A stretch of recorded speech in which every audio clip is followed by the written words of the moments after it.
오늘 하나님의 말씀 마태복음 17장 14절 16절. 그들이 무리에게 이르며 한 사람이 예수께 와서 불어 엎드려 이르되 주여 내 아들을 불쌍히 여기소서. 그가 간질로 심히 고생하여 자주 불에도 넘어지며 물에도 넘어지는지라. 내가 주의 제자들에게 데리고 왔으나 능히 고치지 못하더이다. 간질로 심히 고생하는 그런 아이가 있었죠. 제자들에게 데려왔는데 아이를 고치지 못했어요. 많은 무리들이 예수님을 따르니까 사람들이 와서 문제를 해결받으러 왔는데 예수님께 직접 가지 못하니까 일단 제자들에게 먼저 가서 문제를 해결해 달라고 요청을 하는데, 제자들이 귀신 들려서 간질병이 일어나는 그 어린 아이를, 그 아들을 고쳐주지 못했습니다. 결국 아버지는 아들을 데리고 예수님께로 왔습니다. 마태복음 17장 17절 18절. 예수께서 대답하여 이르시되 믿음이 없고 패역한 세대여, 내가 너희와 얼마나 함께 있으며 얼마나 너희에게 참으리요. 그를 이리로 데려오라 하시니라. 이에 예수께서 꾸짖으시니 귀신 나온 아이가 그때부터 나니라. 예수님이 제자들을 중심으로 모여있는 무리들에게 말씀하시기를, 너희가 나와 함께 한 시간이 얼마인데 아직도 믿음이 없느냐? 얼마나 내가 너희와 더 함께 있어야 너희가 스스로 내가 한 일을 본받아서 할 수 있겠느냐? 그러시면서 그 아이를 직접 치료해 주십니다. 예수님과 함께 한 시간이 그 정도였으면 제자들도 그 아이의 간질을 고칠 수 있어야 했습니다. 그러나 직접 예수님이 그 아이를 고쳐주셔야 했던 것이죠. 예수님은 자기가 할 길을 아시기 때문에요, 이쯤 되면 너희들 스스로 할 때도 되지 않느냐 이렇게 말씀하시죠. 그러니까 부모는요 저 세상을 떠나야 되고요, 목사는 또 은퇴도 하고 그렇게 해야 됩니다. 선생은 또 붓을 내리고 은퇴를 해야 됩니다. 왜 그렇습니까? 제자들이 커서 스승의 역할을 하고 목사의 역할을 하고 또 부모의 역할을 해야 되기 때문이죠. 늘 그대로 계속 있으면 어떻습니까? 아버지는 계속 있어요. 목사는 계속 있어요. 교수님이, 선생님이 계속 있어요. 그러면 안 하려고 하겠죠. 그죠? 예수님이 나와 함께 한 시간이 얼만데 아직도 내가 다 해야 되느냐? 너희가 해라. 그렇게 말씀하시는 거죠. 마태복음 17장 19절 20절 말씀. 이때 제자들이 조용히 예수께 나와 이르되 우리는 어찌하여 쫓아내지 못하였나이까? 이르되 너희 믿음이 작은 까닭이니라. 진실로 너희에게 이르노니 만일 너희에게 믿음이 대다시 하늘만큼만 있어도 이산을 명하여 여기저기 옮겨지라 하면 옮겨질 것이요 또 너희가 못할 것이 없으리라. 그 아이에게 들어가 있는 귀신이 꼭 산더미처럼 그 아이의 인격을 장악하고 있어요. 그래서 도무지 떠나갈 것 같지 않아요. 그죠? 내 믿음이 있으면, 믿음이 있기만 하면 이 아이 안에 들어가 있는 산더미 같은 귀신도 쫓아내어서 저 바깥으로 보내버릴 수 있을 것이다. 그렇게 못한 이유는 믿음이 작기 때문인데, 믿음이 어느 정도 작으냐? 대자시 하늘만큼도 안 되는 믿음이다. 그렇게 예수님께서 책망을 하십니다. 믿음이 작은 까닭이다. 근데 어느 정도로 작으냐? 대자시 하늘보다 못하다는 거죠. 예수님은 제자들의 믿음이 대자시 하늘의 크기보다 작았기 때문에 너희들이 귀신을 쫓아내지 못했다. 그렇게 답하셨어요. 믿음이 대자시 하늘만큼은 있어도 산을 옮긴다는 것이죠. 대자시 하늘만큼의 믿음이 있고 그 믿음을 사용하며 또 못할 것이, 귀신을 쫓아낼 뿐만 아니라 산을 옮길 뿐만 아니라 못할 것이 없다. 이렇게 단정적으로 말씀하셨습니다. 제자들의 믿음은 대자시 하늘만큼보다 작았던 것이죠. 대자시 하늘은 깨알보다도 훨씬 작습니다. 깨알보다 훨씬 작은 보다 작았기 때문에 그 믿음 정도만 가지고서는 귀신을 쫓아내고 산을 옮길 수 없고, 그 아이 안에 들어가 있어서 간질을 일으키는, 간질병이 뇌 문제죠. 그죠? 뇌전증이라고 그럽니다. 뇌전증, 뇌의 어떤 문제 때문에 생기는 간질 발작이 있고요. 귀신이 들어가서 일으키는 간질 발작이 있어요.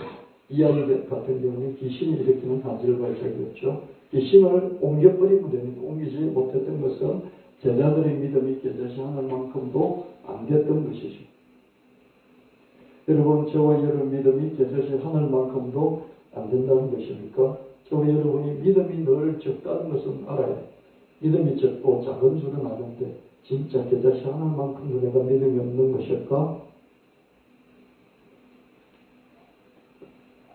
누가복음 17장 5절 6절 말씀에 사도들이 주께 여짜오되 우리에게 믿음을 더하소서 하니 주께서 이르시되 너희에게 깨져지 않을 만한 믿음이 있었더라면 이 복나무들을 뿌리가 뽑혀 바다에 심겨라 하였을 것이요 그것이 너희에게 순종하였으리라. 제자들은 예수님에게 믿음을 더해 주시라고 구합니다. 예수님이 하시는데 자기들은 못하잖아요. 그래서 늘 예수님이 하신 것도 우리가 해야 되는데 제자들이니까 근데 예수님만큼 믿음이 없어 우리는 못하는구나. 예수님이 가진 믿음을 우리에게도 주십시오. 믿음을 다 대해 주십시오. 늘 이런 마음이 있고 또 그렇게 구하는 것입니다. 여러분, 저와 여러분도 늘 믿음이 부족해서 그것을 믿음의 부족을 느끼고 믿음을 더해 주시옵소서. 주여 믿음을 더 주시옵소서. 믿음을 더 주시옵소서. 그렇게 우리가 구하기도 하잖아요. 그죠? 예수님은 그 기도에 대해서 질문 자체를 바꿔라. 내가 믿음이 부족하구나. 그러니까 믿음을 더 주시옵소서. 이렇게 구해야 됩니다. 구하는 그 자체를 바꿔라. 너를 진실로 한번 되돌아봐라. 너에게 정말로 깨져지 않을 만큼의 믿음이 없니? 있잖니. 그 있는 믿음을 써. 떠달라하지 말고 있는 것을 쓰란 말이야. 이렇게 예수님 말씀하십니다. 예수님은 500년 기적을 일으키실 때도 그죠? 뭐라고 하셨습니까? 내가 그럼 해줄게. 그렇게 하시지 않고 있는 게 뭐니? 있는 거 너희들이 줘라. 먹을 것을 너희들이 줘라. 이렇게 말씀하시고 없다고 그러니까 있는 거 찾아봐라. 그러시잖아요. 그래서 찾아보니까 어린아이 도시락이 있었어요. 그래서 도시락을 예수님께 드리니 그걸 가지고 500여의 기적을 일으켜서 5,000명이 넘는 사람들을 먹여주셨죠. 큰 믿음을 달라. 그렇게 구하기보다 너에게 있는 믿음을 써봐라. 그렇게 말씀하시죠. 5달란트, 2달란트, 1달란트 받은 그런 종들이 있는데요. 1달란트 받은 종은 뭡니까? 그 1달란트도요, 큰 거예요. 달란트는 금이니까요. 금 1달란트예요. 그죠? 그걸 사용하지 않고 땅에 묻어버리잖아요. 주인은 네가 가진 것이 무엇이든지 그걸 쓰기를 원하시는데, 사용하기를 원하시는데, 우리는 더 달라고 그렇게 이야기합니다. 질문을 바꾸라. 질문 그 자체를, 생각 그 자체를 바꿔봐라. 그렇게 말씀. 기도 그 자체를 한번 바꿔보지 않겠니? 자꾸 왜 믿음을 더 달라고 하니? 믿음 더 달라고 하지 말고 너에게 정말로 깨져지 않을 만큼 믿음도 없니? 깨져지 않을 만큼도 안 돼? 근데 가만히 생각하면 깨져지 않을 만큼 있잖아요. 깨져지 않을 만큼 있으면 그 믿음을 써. 이렇게 말씀하시죠.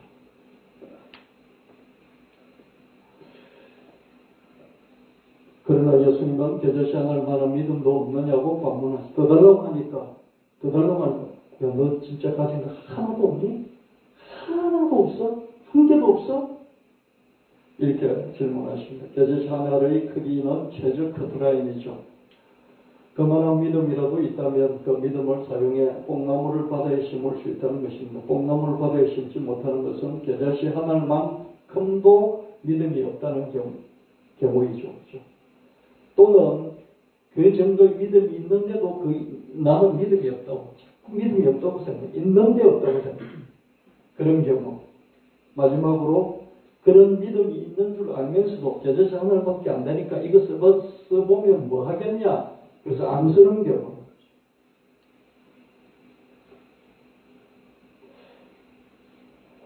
제가 방금 한 생각이 떠올랐는데요. 하도 고등학교 졸업하고 취업이 안 되니까, 그죠? 등짝에 취업시켜달라고 그러면서, 그죠? 이렇게 시내를 활보를 한 그런 청년이 있었는데요. 그러니까 그게 뉴스거리가 되니까 뉴스에 이렇게 찍혀서 나왔잖아요. 그러니까 어떻습니까? 그걸 보고 삼성 저기 평택인가 어디 있는 삼성 반도체 거기서 연락이 와가지고 취업시켜 주겠다고 그렇게 한 걸 제가 기사에서 읽어본 적이 있습니다. 일반 뭐 기능공 이런 쪽으로 이제 취업이 되지 않을까 싶은데요. 계좌시 하나만큼 정도밖에 없는 자기 것이잖아요. 그죠? 근데 그냥 덤짝에 써붙이고 돌아다니니까 뉴스에 나니까 뭐 이런 사람이 다 있어. 그러면서 불러가지고 야, 이런 일이 사실은 힘든 일인데 한번 해볼래? 제안이 들어온 거죠. 이런 게 겨자씨 하나의 사용이지 않을까 그런 생각을 해보게 됩니다. 우리는 늘 믿음의 부족함이 시달리죠. 그래서 믿음을 기해 주시려고 구하기 바쁩니다. 이미 있는 믿음을 사용하려고 하지 않고 자꾸 구하죠. 그렇죠? 우리는 반복해서 주일 예배 드리고 말씀을 보고 기도를 드리고 헌금하고 헌신을 하잖아요. 겨자씨 하나만큼의 믿음이 없는데 이렇게 할 수가 없어요.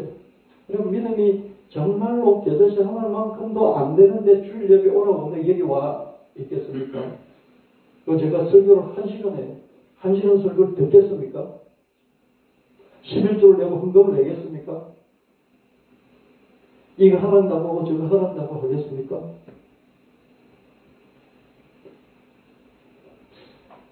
우리에게 겨자씨 하나만한 믿음이 있다고 스스로 믿어야 합니다. 그리고 그 믿음을 사용할 줄 알아야 하겠습니다. 아멘? 있어요. 여러분에게 있다니까요. 있다는 것을 믿고 그리고 그거를 사용할 수 있어야 하겠습니다.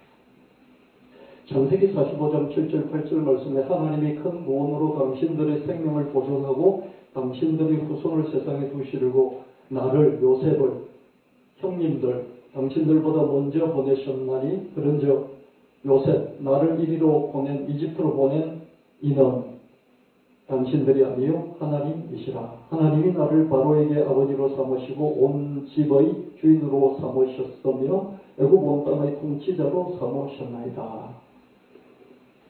지난 말들을 되돌아보며 요셉은 하나님의 섭리를 인정했습니다. 당신들이 나를 붙잡아서 구덩이에 던져 넣어버리고 그리고 나를 끌어올려서 상인에게 돈 받고 팔아버렸지. 그래서 내가 이집트로 와서 감옥에 갇혀서 지금까지 여기 와서 결국 국무총리가 돼서 당신들이 내게 무릎을 꿇고 양식을 구하러 왔지. 근데 이게 당신들이 다 한 것 같지만 당신들을 손을 통해서 하나님이 다 하신 거야. 하나님이 다 하셨어. 사람이 다 한 것 같고 실제로 당신들이 했어. 당신들이 나를 붙잡아서 팔아버렸지. 당신들이 한 거야. 그렇지만 이 모든 것들이 하나님이 당신들을 이용해서 활용해서 당신들이 다 엎어뜨려 놓은 이런 것들을 하나님 다 합력의 성을 이루셔서 오늘날 여기까지 이끄신 거야. 하나님이 인도하셔서 나를 죽지 않고 살려주시고 보호해 주시면서 여기까지 오게 하셨어. 이게 승리죠. 이 승리신앙을 요셉은 되돌아보면서 인정했습니다. 우리 인생을 살아가면 우여곡절이 있고요. 높낮이가 있죠. 그죠? 그럼에도 불구하고 결국 하나님의 섭리대로 되는 것이죠. 섭리라는 것은 하나님이 이끄신다. 오늘 이끌어주신다. 이런 개념이 아니에요. 1년 정도, 1년 동안 이끌어주셨다. 뭐 그건 섭리라고 할 수 있겠죠. 그죠? 10년을 이끌어주셨다. 내 청년, 장년, 노년의 삶을 이끄시고 내 평생을 이끌어주셨다.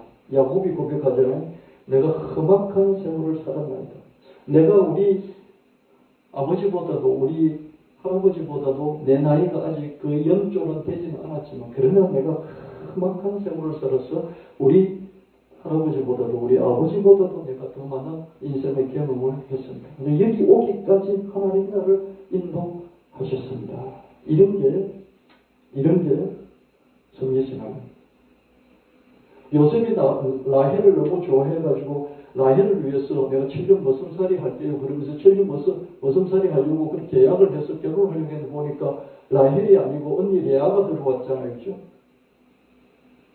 그래서 또 라헬과 결혼하려고 레아를 위해서도 7년 머슴살이 하고 라헬을 위해서도 7년 머슴살하고 14년 머슴살하겠다 계약서 쓰고 도장 찍고 머슴살이 14년을 했어요. 이 야곱이 자기가 한 거죠. 자기 스스로 자기 주관대로 자기 자유의지대로 자기가 한 거잖아요. 근데 인생을 쭉 길게 이 말년에 되돌아보니까 어떻습니까? 아, 하나님이 저보다 내 인생을 이끌어 주셨다. 이렇게 고백하고 있는 거예요. 이런 고백의 신앙의 차원까지 여러분 인생에서 신앙을 녹여내시기를 예수를 축원합니다. 여러분이 지금 곤두박질 쳐서 인생이 안 풀리고 있을지라도 나중에 지나놓고 보면 이 모든 과정도 하나님이 인도하신 거예요. 내가 사망의 영침한 골짜기를 지날지라도 해를 두려워하지 않을 것 주께서 나와 함께 하시고 나를 이끌어서 잠자는 물가로 신의 물가로 또 푸른 초장으로 원수의 목전에서 잔치장을 베풀어 먹게 하실 거야. 이게 승리의 신앙입니다. 하나님이 결국 인도하시고 하나님이 결국 나를 지켜주시고 보호하실 거야. 요셉은 해와들과 11배에게 절을 받는 꿈을 꿨죠. 그리고는 그도 추락을 했습니다. 노예로 팔려고 감옥에 갇혔고 2년 넘게 감옥에서 썩어야 했습니다. 그런 요셉은 이집트 왕의 꿈을 해석해 줌으로써 한순간 이집트 총리로 급부상할 수 있었습니다. 요셉이 이집트 왕의 꿈을 해석한 그대로 7년 흉년 이어졌고 형제들이 찾아와서 요셉에게 엎드려 절할 수밖에 없었죠. 양식을 구하러 왔던 것입니다. 부모마저도 요셉을 찾아오지 않을 수 없었죠. 이집트 왕은 자기 왕실과 자기 나라를 다 요셉의 손에 이기면서 야 네가 알아서 다 해. 이렇게 맡겨버렸어요. 해와 달과 11별이 요셉에게 절하는 꿈이 완벽하게 성취되었죠. 11별은 자기 형제인 걸 알겠는데 해와 달은 부모, 아버지와 어머니라고 해석을 했는데 지나놓고 보니까 아버지와 어머니가 자기가 절한 것을 넘어서 파라오, 태양신, 해의 신의 현신이라고 하는 현현이라고 하는 파라오, 이집트 왕마저도 자기가 모든 것을 맡겨버리고 일임할 정도로 무릎을 꿇었다고 볼 수 있는 것이죠.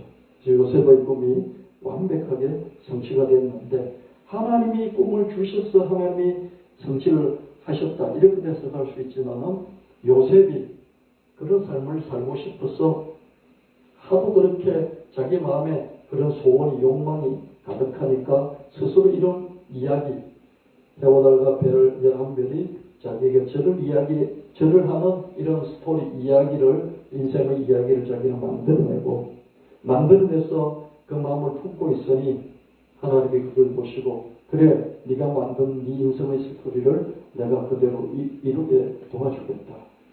그렇게 하셨을 수도 있는 것이죠. 여러분 인생을 살 때 너무 조마조마하면서 살지 마시기를 바랍니다. 조마조마한다는 건 뭐냐면 하나님 뜻 눈을 떠도 하나님 뜻, 눈을 감아도 하나님 뜻, 앉아도 하나님 뜻, 가도 하나님 뜻. 하나님이 멈추라면 멈추고 가라면 가고. 여러분 제가 기도원 갔더니요. 그때 가장 유행하면서 떨려고 하는 CCM이 뭐냐면 가라면 가고 멈추라면 멈추고 죽게 있게 하면 그 자리에 있겠다. 그런 찬양이었어요. 그건 수도사들한테는 어울리는 그런 찬양이죠. 수도사들 그냥 맨날 하나님 찾으면 돼요. 하나님 얼굴만 보면 만족이에요. 근데 그런 사람들은 수도사는 요셉의 일을 절대로 할 수가 없어요. 할렐루야. 수도사는 요셉의 일을 절대로 할 수 없다고요. 요셉은 자기가 욕망한 꿈을 자기가 만들어냈는지도 몰라요. 그렇잖아요. 한참 10대 때 그죠? 형들 한번 밟아버리고 싶고 형들 한번 꿀밤 먹이고 싶고 무릎 꿇리고 싶고 그런 마음이 있었던 거 아니에요. 그런 마음을 투영해서 그런 꿈을 스스로 자기 무의식이 자기 두뇌가 만들어냈을 수도 있다는 거예요. 성경에 분명히 나와 있잖아. 근데 하나님이 그런 요셉의 꿈 이야기마저도 오케이 내가 결제했어. 네가 그렇게 되도록 내가 도와줄게. 내가 결국 너가 어떻게 되든지 그렇게 하도록 내가 너를 이끌어갈 거야. 그렇게 하나님은 스스로 생각하시고 요셉을 이끌어 가셨을 수도 있습니다. 그래서 여러분 믿음에서 담대해야 되는 거죠. 자꾸 하나님 음성 들으려고 하지 말고요. 자꾸 하나님 응답 받으려고 하지 말고요. 건강하게 계획하고 건강하게 살면서 건강하게 실행해 나가는 이것이 필요하다는 것이죠. 여러분 목사가 아니에요. 수도사가 아니에요. 그냥 똑같이 교회에서 그냥 하나님께 기도하고 있는 그런 사람이 아니라고 했죠. 사회에서 뿌리를 내리고 사회에서 요셉처럼 일을 해나가야 되는 사람들이죠. 성경에는 요셉이 하나님을 만났다는 직접적인 기록이 없어요. 성경 여러분 읽어보세요. 요셉이 하나님을 만났다. 꿈에서도 만났다. 환상 중에 만났다. 하나님의 음성을 들었다. 이런 말이 없습니다. 하나님 요셉에게 말씀하셨다는 직접적인 성경 기록도 없고요. 요셉이 하나님의 음성을 들었다는 직접적인 성경 기록이 없어요. 아브라함, 이삭, 야곱, 자기 정조부, 조부, 부친과 달리 요셉의 하나님 체험은 상대적으로 빈약했어요. 그냥 꿈 두 번 꾼 게 그게 전부 다예요. 근데 꿈 두 번 꾼 게 그게 하나님이 꾸게 하셨다는 그런 말도 없어요. 성경에 그냥 꿈 꿨다. 뭐 내가 꿈을 꿨는데 들으시오. 이거밖에 없어요. 하나님이 꿈에 나타나서 요셉에게 이르시기를 해와 달과 열왕들이 내게 절하는 걸 저는 봤지. 그것처럼 너가 앞으로 절 받는 인생이 되게 할 거야. 해와 달 위에 너를 높이 내가 사용하리라. 이런 말씀 없어요. 요셉의 꿈조차 하나님이 직접 주신 것이라는 기록이 없어요. 그렇지만 요셉은 이집트 제국의 중심부까지 가장 멀리 갈 수 있었고 이집트 제국의 총리직까지 가장 높이 성취할 수 있었습니다. 요셉이 간절히 기도했다. 하나님, 형들이 나를 팔아버렸어요. 하나님, 억울해 죽겠어요. 하나님, 내가 잘못한 것도 없는데 보드발 부인에게 모함을 받아서 내가 감옥에 갇혔어요. 하나님, 억울해 죽겠어요. 이 억울함을 풀어주세요. 하나님, 살아계시는 점들을 보여주세요. 기도한 적도 없어요. 기도했겠죠, 그죠? 근데 성경에는 안 나와 있다는 거예요. 요셉은 그저 그때 자기가 당한 일, 자기가 하고 싶어서 한 일도 아니에요. 당한 일이에요. 왜 당했습니까? 풀려가서 당한 거예요.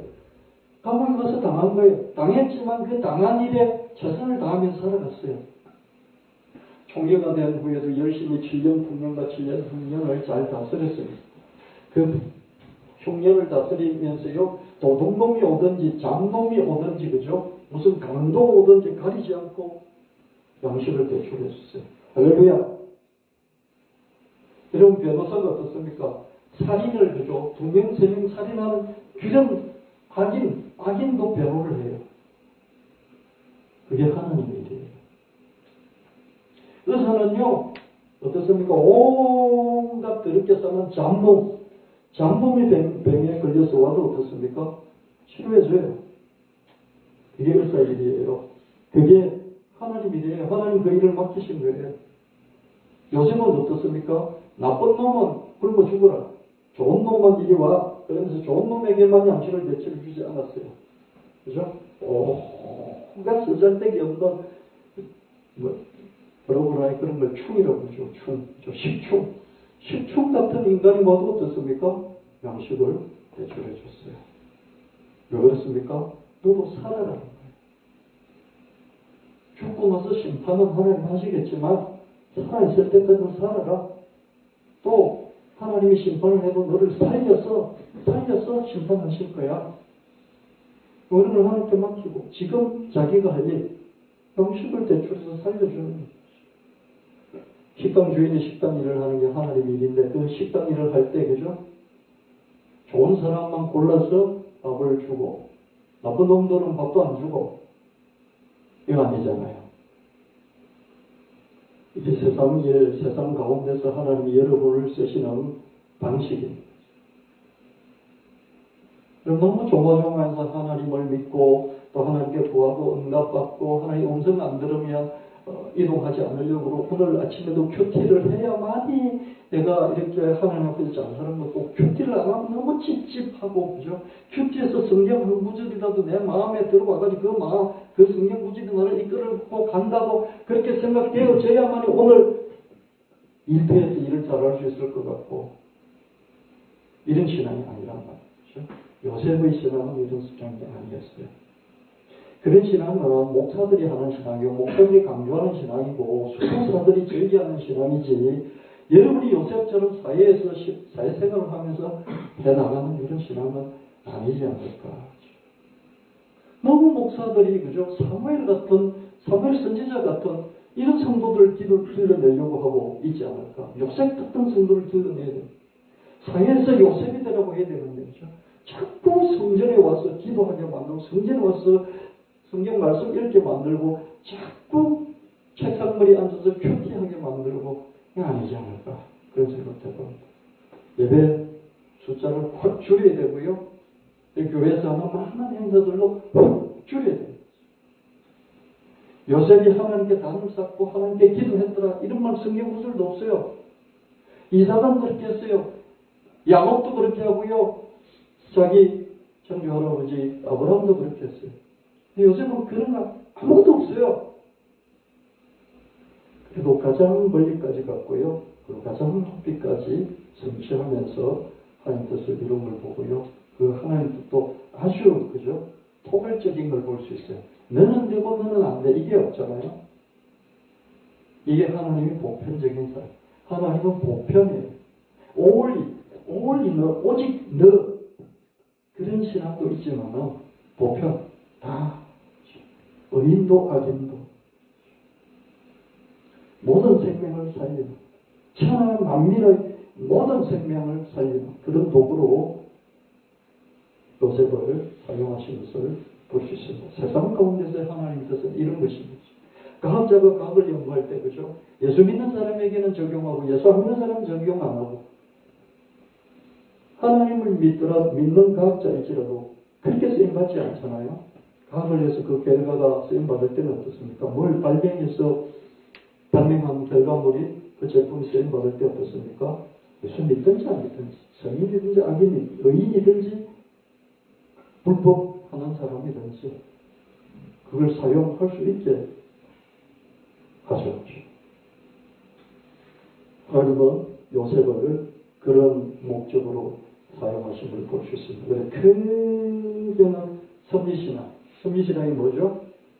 내가 이러든지 저러든지 내 뜻대로 내 마음대로 내가 결정하고 살아가는 것 같지만 내가 갑자기 뭔가 사고를 당해서 거기에 얽매여 있지만 결국은 하나님이 이끄시고 하나님이 그 가운데서도 지키시고 하나님 나를 사용하실 것이다. 이게 섭리신앙입니다. 섭리신앙은요 우리에게 자유를 줍니다. 최선을 다하되 하나님 나를 섭리하신다는 그 믿음이 있기 때문에 내려놓고 맡길 수 있는 자유입니다.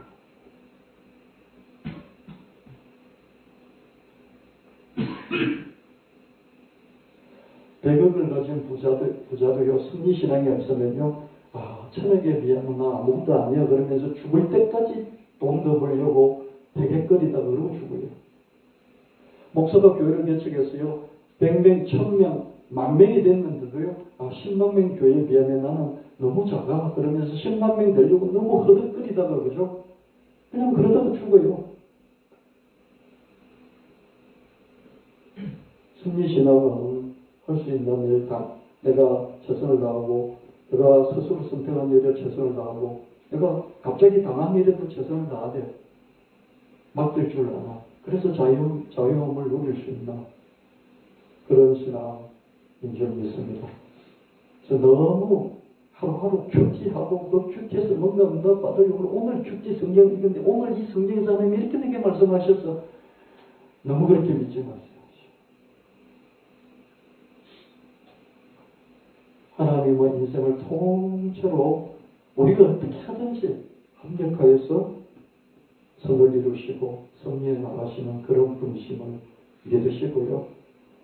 한 번씩 그냥 여러분 뜻대로 사십시오. 하나님 뜻 구하지 말고요. 여러분 뜻대로 그냥 하고 싶은 것도 하고 즐겁게 행복하게 그렇게 살기도 하고 그러셔야 돼요. 요셉은 끝내니 이집트 백성의 토지마저도 몸까지도 사서 이집트 왕에게 갖다 바쳤습니다. 요셉은 자기 일에 정말 철두철미하게 잘해냈어요. 홍보 중이니까 왕이 자기가 딱 이름을 했으면 어떻습니까? 양식 주고 그러다가 처음에 가축까지도 사드리고요. 그 다음에 어떻게 했습니까? 땅까지 다 백성 사드리고 7년 동안 흉년이 되니까 그죠? 곡식값이 금값이 됐을 것 아닙니까? 그죠? 보통 같으면 쌀 한 조루에 10,000원 주면 살 수 있는 걸 쌀 한 조루에 100만 원 받고 파는 거예요. 100만 원 받고. 그래서 온 이주도 백성이요. 자기가 가진 토지들 전부 다 팔아야 됐어요. 그리고 또 어떻습니까? 토지까지 다 팔고 난데도 흉년이 계속되면 어떻습니까? 자기 몸을 저당하죠. 내 몸 저당 잡힐 때니까 양식 주십시오. 그래서 이주 모든 백성들이요. 왕의 땅을 붙이면 자기 땅을 다 거두들였으면 어떻습니까? 소장농을 필요하잖아요.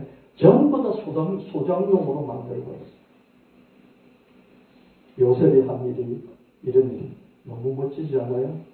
지금으로 치면 너무 요셉이 자본주의 그죠? 자본주의 CEO로 자본가 잘되게 하다는 그런 악독한 CEO이지만은 요셉의 그 철두철미한 그런 사회 속에서 자기 맡은 일에 충성하는 이런 걸 보면요. 완벽하게 일을 너무너무 잘해낸 거죠. 풍년의 기간 동안 자기가 잘 관리를 하고 그 흉년의 기간 동안 무조건 베풀기만 하지 않고 어떻습니까? 돈 받고 베푸는 거죠. 장놈이 오든지 무슨 도둑놈이 오든지 강도가 오든지 무슨 착한 놈이 오든지 상관없이 똑같이 대출해주고 나중에는 토지까지 다 거둬들이고 몸까지도 저당받게 해가지고 어떻습니까? 전부 다 왕의 소장농으로 다 바꿔버렸습니다.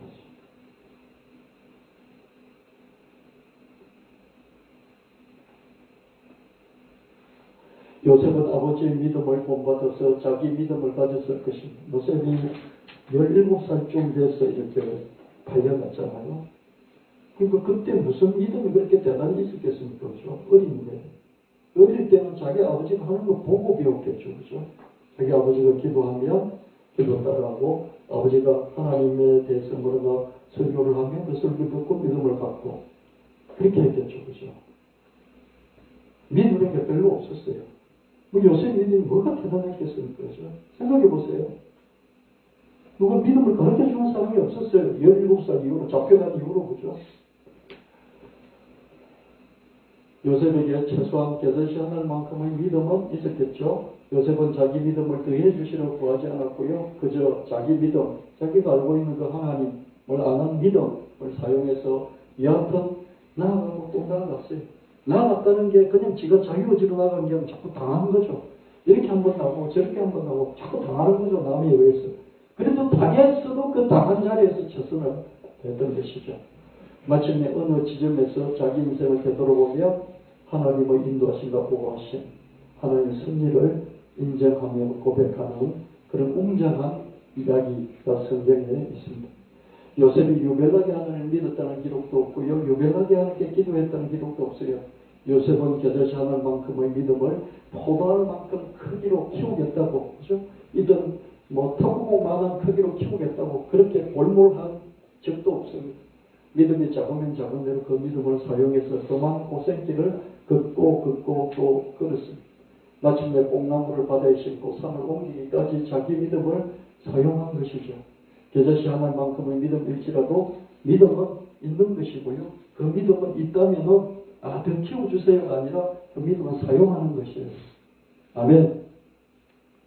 여러분 믿음에 있어서 담대함을 가지시길 바랍니다. 겨자씨 하나만큼의 믿음은 나에게 적어도 있어. 겨자씨 하나만큼의 믿음이 있더라도 산을 옮기고 뽕나무를 바다에 심는데 그럼 그걸 사용하면 되잖아.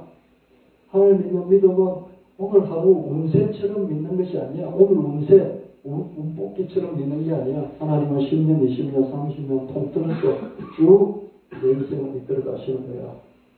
이런 통큰 믿음으로 여러분의 인생과 믿음의 줄기를 잡으시기를 바랍니다. 마태복음 8장 5절 8절 말씀 예수께서 가버나움에 들어가신 한 백부장이 나와 강과에 이르되 주여 내 하인이 중풍병으로 집에 누워 몹시 괴로워하나이다. 이르시되 내가 갓을 고쳐주리라. 백부장 대답하여 이르되 주여 내 집에 들어오시면 나는 감당하지 못하겠사오니 다만 말씀으로는 하옵소서. 그럼 내 하인이 받겠사옵나이다. 백부장이 있었는데 백부장은 로마 군대의 중대장쯤 되는 것이죠. 로마 군대의 중대장쯤 되는 백부장이 예수님께 나왔어요. 내 하인이 중풍병에 걸렸는데 이 중풍병 고쳐주시라. 그렇게 보였습니다. 예수님은 그래 내가 직접 가서 고쳐주시겠다. 고쳐주겠다. 그렇게 대답을 했습니다. 그러자 백부장은 그러지 마시라. 그러시면 안 된다고. 그냥 여기서 명령만 하시라. 그렇게 대답을 했습니다. 마태복음 8장 9절 말씀에 나도 백부장이 나도 남 밑에 있는 사람이고 내 아래도 내 밑에 쫄병들이 있는데 이 쫄병들한테 이리 와 그러면 오고 저리 가라 그러면 가고 그렇습니다. 내 종들은 이래라 그러면 이렇게 하고 저래라 그러면 저래 합니다.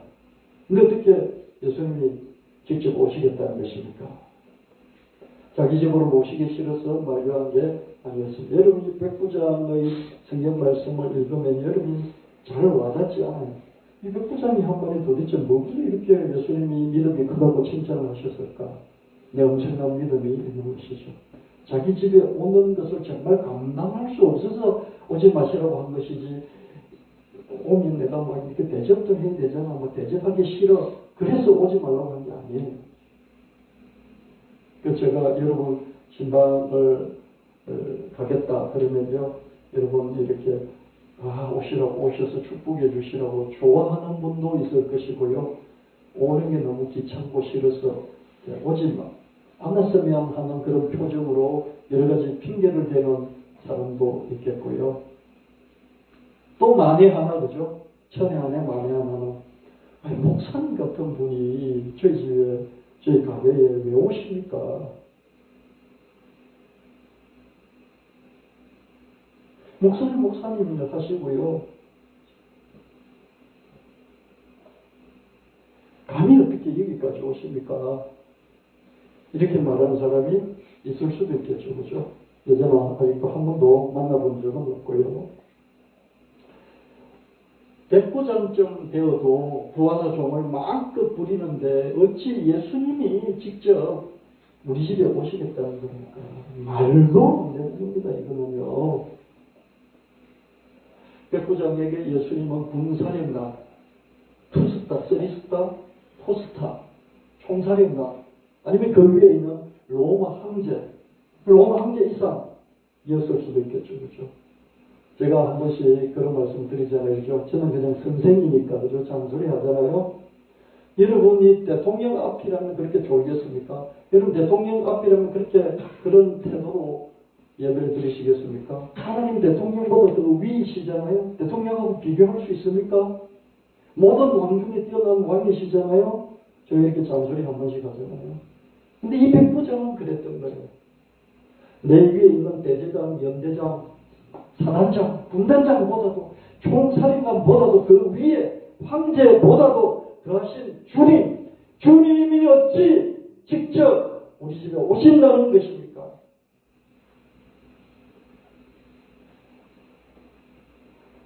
상명하복에 철저했던 백부장의 자세가 예수님 앞에서 어떠했겠습니까? 그렇죠? 당연히 그 자세가 나오지 않겠습니까? 그런 자세에서 예수님은 백부장의 믿음을 보셨습니다. 여러분, 믿음이라는 게 그죠? 다른 게 아닙니다. 믿음은요, 세 가지로 나타나요. 하나는 표정에서 나타나고, 하나는 말에서 나타나고, 하나는 행동에서 나타납니다. 사실 하나의 믿음이 있다면 뽕나무 보고 야 뿌리 뽑혀 저 바다로 튕겨져 있다는 말을 한다는 거예요. 그럼 실제로 그렇게 행동을 한다는 거죠. 제스처를 한다는 것이죠. 믿음은 표정으로 말로 행동으로 나타나게 돼 있어요. 예수님은 늘 성경에 보면 들으시고 제가 하는 말을 들으시고 믿음을 보시고 말을 들으시고 믿음을 보시고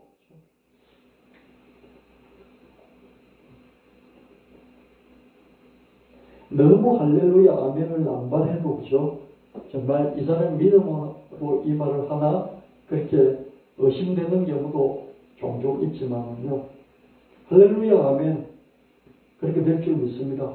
그렇게 되는 방향으로 저도 믿겠습니다. 이렇게 말하면, 그죠? 목사도 너무 행복하지 않겠어요? 목사도 그렇게 말하는 데서 그 말을 듣고 목사도 더 믿음을 갖지 않겠습니까? 근데 그런 게 쉽지 않죠. 드물잖아요. 이런 스스로 한번 여러분을 되돌아보십시오. 얼마나 핑계를 대고, 그죠? 얼마나 개선생활 만큼도 안 되는 그런 발언을 하는지요.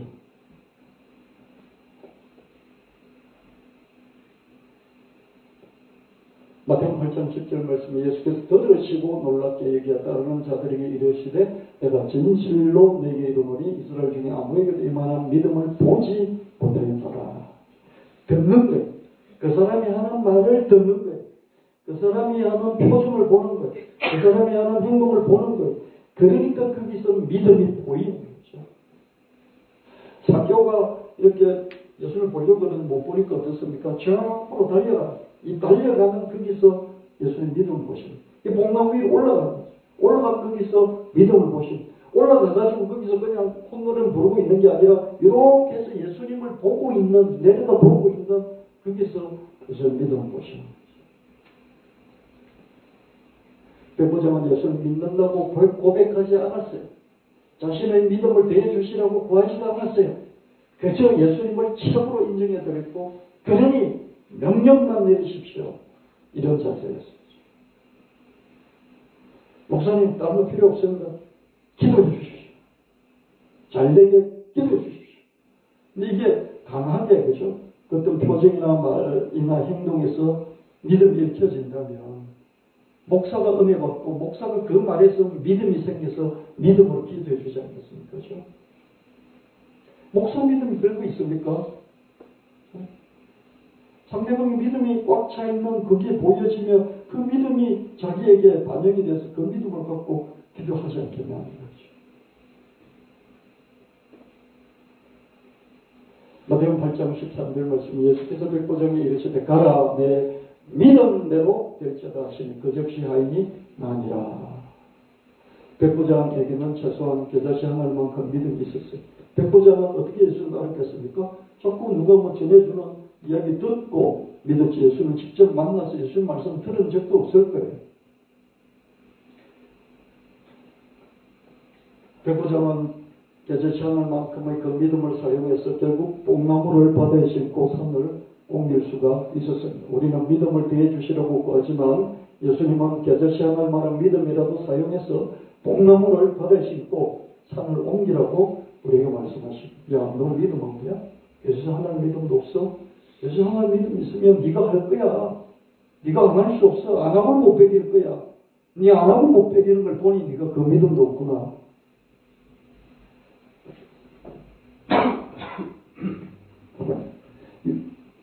요셉이 특출나게 하나님 믿었다는 성경 기록은 없어요. 하나님을 만났다는 기록도 없고요. 하나님의 음성을 들었다는 기록도 없고요. 하나님께 간절히 기도했다는 기록도 없어요. 자기 아버지의 믿음을 보고 배웠을 정도의 자기 믿음이 있었을 것이고 그 믿음으로 요셉은 고생길을 당하였죠. 그렇죠? 스스로 택한 것도 아니고 당하였어요. 당했지만 그 길을 찾아가면서 또 긋고 걸었어요. 겨자씨 하나만큼의 믿음을 사용해서 뽕나무를 바다에 심고 산을 옮긴 후 되돌아보니까 내가 형들 되게 미워했지. 형들이 나를 팔아버리고 내가 보디발 부인 많이 미워했지. 나를 감옥에 쳐넣어버리고 내가 그 술 맡은 관원장 많이 미워했지. 내 꿈을 해석해 주는데 나를 감옥에서 끌어내 주지도 않고.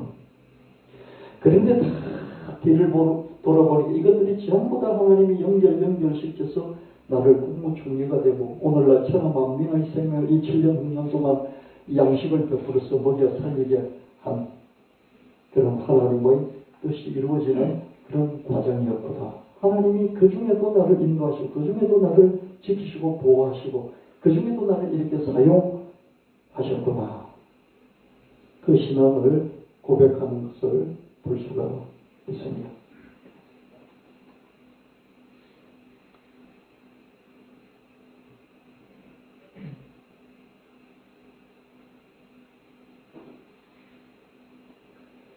백부장이 여러 번 예수를 따랐다는 성경 기록은 없어요.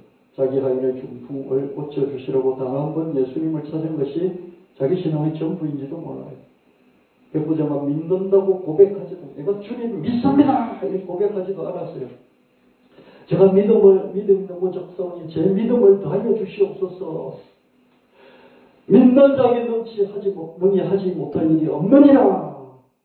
그렇게 예수님 말씀하시니 아이의 아버지가 주여 나의 믿음 없는 것을 도우소서. 내가 믿나이다. 그렇게 고백했잖아요. 백부장 이런 믿음의 고백도 없어요. 더해주시라고, 믿음을 더해주시라고 강구하지도 않았습니다. 계절시 하나만큼의 믿음일지라도 그 믿음을 사용했습니다. 사용했다는 거예요? 예수님 찾아온 거죠. 그러면서 예수님이 야 내가 집에 가서 고쳐줄게. 그러면 그러시면 안 됩니다. 예수님은 예수님 당신의 권위, 놀라운 그 높은 권위를 가지고 여기서 그냥 명령만 하십시오. 나는 중대장일지라도 명령하고 삽니다. 주님 주님이신데 명령하셔야죠. 이런 믿음을 사용했습니다. 예수님을 높이는 말과 예수님을 대하는 자세에서 드러난 믿음을 보시고 예수님은 흔쾌히 응답해 주시고 이런 믿음을 본 적이 없다. 그렇게 성경에 못 받아보여 주셨습니다.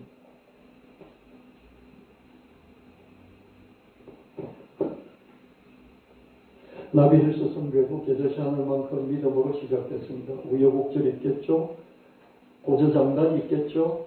그런 움직임 여정 속에서 계속되겠지만 그저 계절시 하늘만큼 믿음을 사용해 그 여정을 걷고 또 걸어가는 것입니다. 의료기기 건강제품에 관한 비즈니스이잖아요. 그래서 갈등이 있을 수 있고 상처가 생길 수도 있습니다. 목사가 이런 일을 하기 때문에 저는 돈 벌기 위해서 하는 건 아닙니다. 근데 이게 비즈니스가 그 안에 섞여 있기 때문에요. 여기 돈이 있는 곳에는 늘 갈등이 있고 또 배신이 있고요. 그리고 상처가 있을 수밖에 없습니다. 그래서 제가 그런 데서 하나님 저를 보호해 주실 겁니다. 약장수라는 비난을 받을 수도 있죠. 그렇죠? 제가 이렇게 하니까 우리 집사람도 어느 날 하루 당신 목사이지 약장수처럼 하면 안 돼. 그 맞는 말이잖아요. 그렇죠? 당신 목사야. 약장수 아니잖아. 이런 비난을 받을 수. 우리 집사람이 저한테 한 번 그러고 저한테 야단을 맞았는데 제가 정색을 하고 이야기를 했습니다. 여러분 중에서 그럴 거예요. 목사님 중에 뭐 약장수가 맨날 저런 이야기하고 계셔. 여러분이 그런 마음이 들면 그 마음을 바꾸시길 바랍니다. 계절시 하나의 여정을 겪고 있는 것이에요. 계절시 하나만큼 믿음으로 마침내 뽕나무를 바다에 심고 산을 옮기게 될 것입니다. 제가 이번 주에 여기 인천 미추홀구에 있는 도하역에 있는 서울 메디탑 클리닉에 제가 방문을 했습니다. 서울 메디탑 클리닉인데요. 그러니까 소아청소년과 이렇게 알통발달 심리치료, 뇌발달 수면센터, 행동발달연구 이런 게 있었습니다. 소아청소년 검진 성장 클리닉, 뇌치료, 감독 통합치료, 아동발달 클리닉, 뇌발달 수면센터, 행동발달연구. 제가 거기서 이렇게 참여해가지고요. 전체를 한번 방문할 수가 있었습니다. 이쪽은 보수치료 이런 쪽 주로 어른들용으로 하는 곳이었고요. 그 반대편은 소아청소년 그런 연구실들이 있습니다. 이렇게 밖에서 이쪽을 향해서 제가 사진을 찍었는데 이쪽마다 칸칸이마다 그죠? 칸칸이마다 이렇게 막 갖춰져 있습니다. 이렇게 그죠? 하나하나 센터들이 갖춰져 있습니다. 끝에 보면 유로 피드백실이 2개가 이렇게 있습니다. 유로 피드백실에서 쭉 여러 가지 이렇게 센터 치료실들이 있는데요. 유로 피드백실 어느 치료실이 5번까지 있잖아요. 그죠? 그러니까 1번부터 5번까지 어느 치료실이 있다는 거고요. 그리고 언어 치료실이 5개인데 거기다가 언어 표현 치료실이라는 게 또 있었어요. 이런 작업 치료실도 있었고요. 감각 통합 치료실까지도 있었어요. 언어 표현 치료실 안으로 제가 들려도 사진을 지금 이렇게 여러 가지 교구들이 있어가지고 이걸 가지고 언어를 표현하도록 하는 그런 치료를 하고 있었습니다. 언어 치료실 4, 3, 2, 1 이렇게 있었고요. 안에 들어가니까 감각 통합실 이런 것들이 있었습니다. 그리고 언어 치료실은 있고 언어 표현 치료실이 있을 뿐만 아니라 언어 작업 치료실이 있었어요. 제가 빼꼼히 열어보니까 선생님이 있었고 이렇게 이런 교구들이 있었습니다. 병원인데 개인 의원인데 한쪽은 이런 보수치료 이런 어른들용으로 이렇게 만들어 한쪽은 아동용 청소년용으로 그죠? 진료실이 있고 치료실이 있고 이런 작업치료실 그다음에 언어치료실 또 이런 뉴로피드백 뇌치료실 감각통합 치료실 이 여러 가지들이 있었던 것을 볼 수 있었습니다. 뉴로피드백실 그죠? 머리 뇌 훈련하는 쪽으로 이렇게 들어가 보니까 뇌 밴드가 있었고요. 이렇게 세팅됐습니다. 이게 이제 뉴로하모니라는 뇌 밴드 의료용 뇌 밴드입니다. 이렇게 생겼죠. 그래서 제가 많이 보여드렸죠. 그죠? 이거는 아동용, 학습용 뇌밴드인데요. 이렇게 프로그램들이 있습니다. 튼튼 뇌 훈련을 프로그램들 쭉 있거든요. 이 프로그램들을 눌러가지고 이렇게 이제 뇌를 훈련을 시킵니다. 여러 가지 기본적인 뇌 훈련부터 집중력 훈련 여러 가지들이 있습니다. 이렇게 아동용 개인용으로는 이렇게 두 가지 나와 있고요. 이렇게 생겼습니다. 타나토스 여러 가지 이게 프로그램들이 있고요. 이거를 머리에 띄고 그다음에 컴퓨터로 연결해서 뚝뚝뚝 누르면 이건 지금 선으로 유선으로 연결되는데 이거는 새로 나온 건데 무선으로 연결될 수 있게 만들었습니다. 그래서 여자아이가 와가지고요. 이건 좌우뇌 균형과 관련된 프로그램 작동하고 있었습니다. 어른도 그죠? 이건 또 30대 청년도 와가지고 자기 내가 너무 어지럽다고 하면서 훈련을 받고 있는 것을 볼 수 있었고요. 청년입니다. 이 아이는 ADHD인데요. 처음에 와서 너무 안 하려고 했대요. 근데 이제 내가 볼 때 이때는 9년차를 하고 있다. 9번째 하고 있었어요. 얘는 너무너무 집중해서 잘 하고 있는데 처음에는 너무 하기 싫어하고 안 하려고 했는데 자꾸 습관이 들어서 잘 하고 있는 걸 볼 수 있었어요. 나중에는 시즐런이라고요. 시즐런이라는 게임이 있더라고요. 그 게임도 하면서 그죠?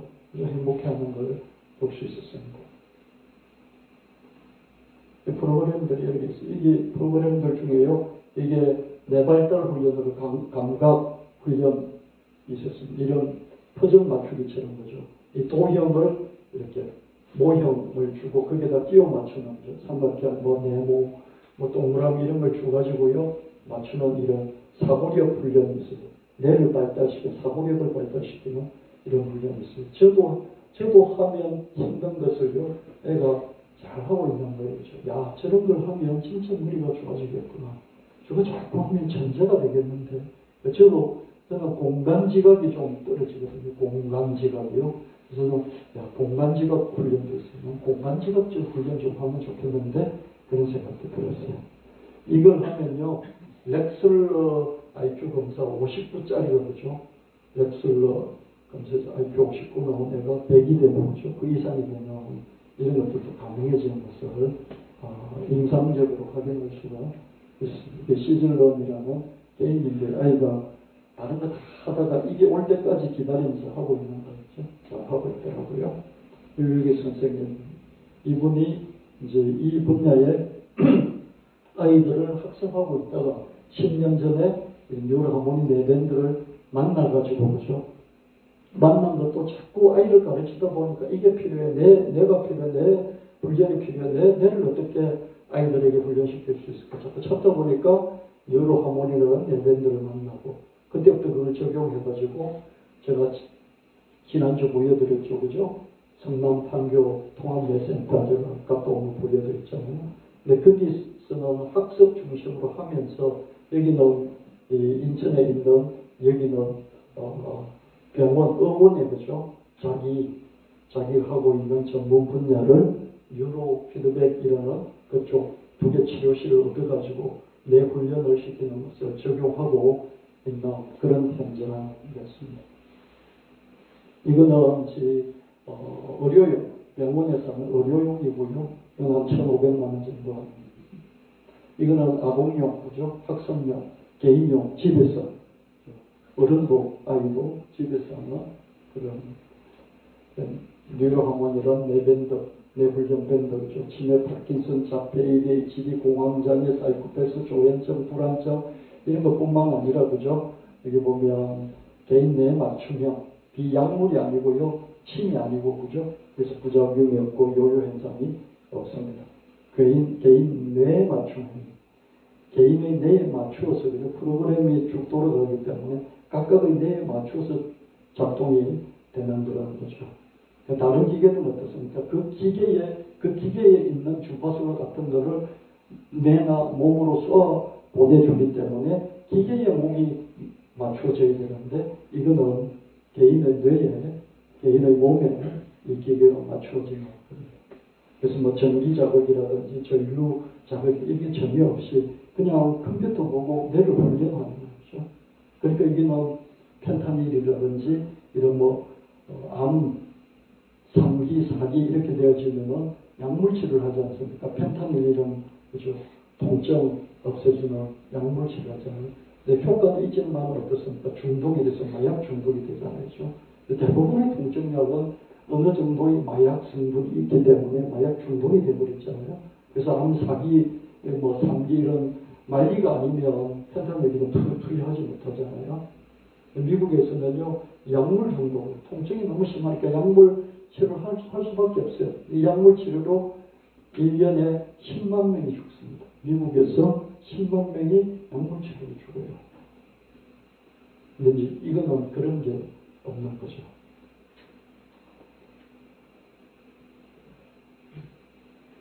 그래서 보면 이런 소아청소년, 성인, 여성, 노인 이런 용으로 다 활용이 되어지고 있고요.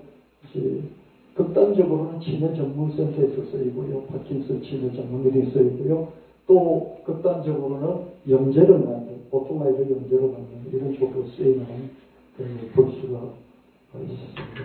저는 이것까지 우리 교회에서 어떻게 하겠다 이런 게 아직 돼 있는 게 아무것도 없지만은 좀 이렇게 현장을 보면서 이렇구나 그렇게 좀 확인을 하고 있는 그런